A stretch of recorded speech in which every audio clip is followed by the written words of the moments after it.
Welcome to another WML document platform screencast. This is a series of videos in which I demonstrate various features of our document automation software.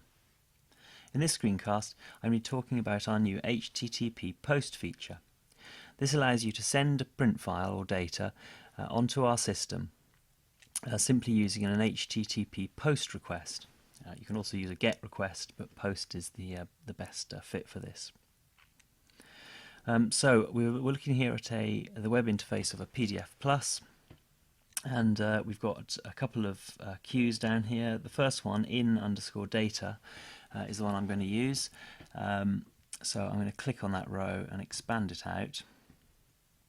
We can see here that it's printing into a network share on a network attached storage box, and the share is called WinShare. It's up here. And there's a subfolder in data where the files are going to appear. If I go into the queue configuration for this queue, this is a tabbed interface here. The first tab is all about getting data onto the system. It's the input tab. If I scroll that down, all I have to do to enable get and post is to check this box here and press update at the bottom. So now our queue can accept a post request, which can send it a file.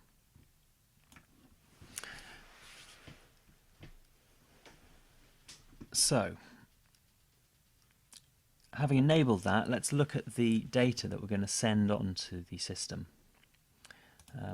If I take a look at this directory here called SC, has got a single sample XML file in, and we're going to have a look at that in Firefox. So this is the data that we're going to send to the system. It's just a simple XML file. It's essentially a set of key values, and this would be very easy to generate from your HTML based application or a tablet application. Note that you're not creating a document here, you're just creating the variable elements of that document. So we've got some overall elements like the name of this input batch. We can give it a reference, and then we've got a template that we're going to request called WML1, and then just a single job here. That job has actually got a template called letter which overrides WML1, so we're going to actually request a template called letter with this, and then we're going to place these key values into that template. I'm going to show you the template now on the PDF Plus. So I go back to the PDF Plus interface, I go to the Data Template Manager. We're on the WML1 template, so I'm going to switch to the letter template here. And here it is. This template basically has a PDF file, which is this letterhead background, and then here are the elements laid out. We've got address 1, address 2, address 3, and so on, which match up with the data values here, address 1, address 2, address 3, and so on. So, we'll go back to the queues interface there. We'll show, here's the in data, this is the output folder, and I'm going to go to the command line now. I'm going to use, just for the sake of this demo, I'm going to use a utility called curl, which allows me to make an HTTP post request to send a file to that interface. In this directory here, I'll show you the listing. Here it is. We've got one file called sample XML. That's the one that I showed you in Firefox. And I can post it using curl -x post. I then put in the web address of my virtual machine, or the IP address in this case, and the program which will process that data is called sendfile.cgi. And if I just do that, I'll get a response back. The response is always in XML format, called WML send file response. It tells me that the data size bytes was 0, and it gives me an error saying please pass document data in the parameter data. So I didn't actually send anything to it. So I'm going to press the up arrow and I'm going to add some data onto this. Data-URL encode data So I'm setting the data element to be this at means use the contents of the file sample.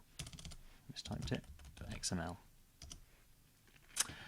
Okay, this time I've got a new response. This time it tells me that the data size was 1023 bytes, but I've still got an error. It's saying please set the target queue. Okay, so it doesn't know which queue to print this on, so I've got to set the queue. So I'm going to go back into this command line and set the queue equal to in data. Notice that I'm not bothering to URL encode or percent encode in underscore data, because those are all allowable characters, but I am percent encoding the contents of sample.xml because that's otherwise we could run into problems with the contents being mixed up. So let's see if that works. Okay, this time, in fact, we can see up there the PDF files already appeared in our output share. This time I'm getting a response back telling me the data size here. It's telling me that there was one copy created. It gives me the job ID of here of ID 50 of the created job. It echoes back to me the queue that I specified. It gives me a success message and no error message. So this time I've got a success message, and I hadn't specified a title. Oh, thank you, Windows.